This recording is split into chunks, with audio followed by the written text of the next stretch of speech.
Salutations, dans notre méditation, notre Dieu est merveilleux, dont le titre est « Abandonnez mes rêves ». Quand vous amenez en sacrifice une bête aveugle, n'est-ce pas mal? Quand vous en amenez une boiteuse ou malade, n'est-ce pas mal? Offre-la donc à ton gouverneur. Malachie 1, verset 8.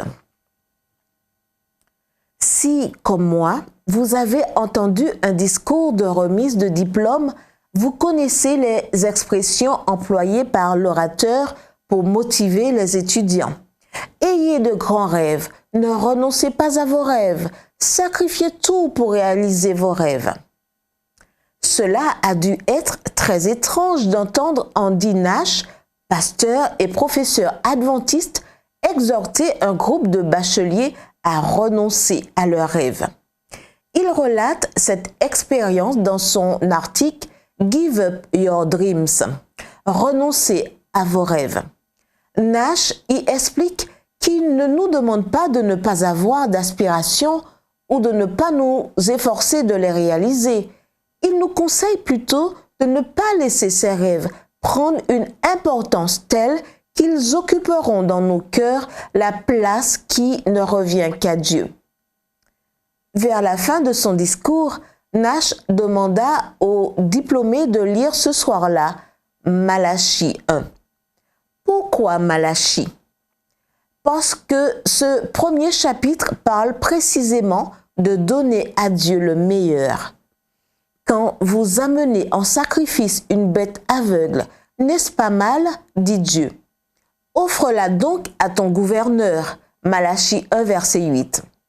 Au lieu d'apporter à l'autel du sacrifice le meilleur, au temps de Malachie, le peuple offrait à Dieu ce qu'il avait de pire. Ce que ni les prêtres ni le peuple ne comprenaient, c'était qu'un sacrifice par définition fait mal, c'est-à-dire qu'il coûte.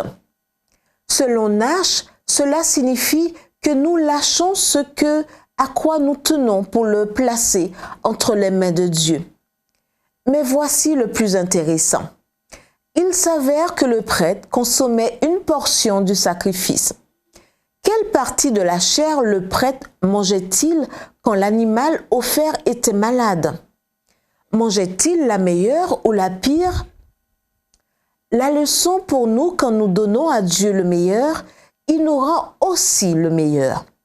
Quand nous donnons au Seigneur le meilleur de nos talents, ressources, ou rêves, en plus d'honorer son nom, nous lui permettons de brûler notre offrande avec le feu de son Saint-Esprit et de nous rendre une portion raffinée avec sa bénédiction.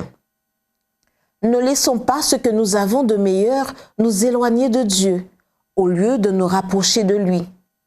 Quel est votre rêve le plus cher? Voilà le conseil de Nash. Confiez à Dieu ce que vous avez de meilleur, puis soyez prêts à observer ce qu'il est capable de faire.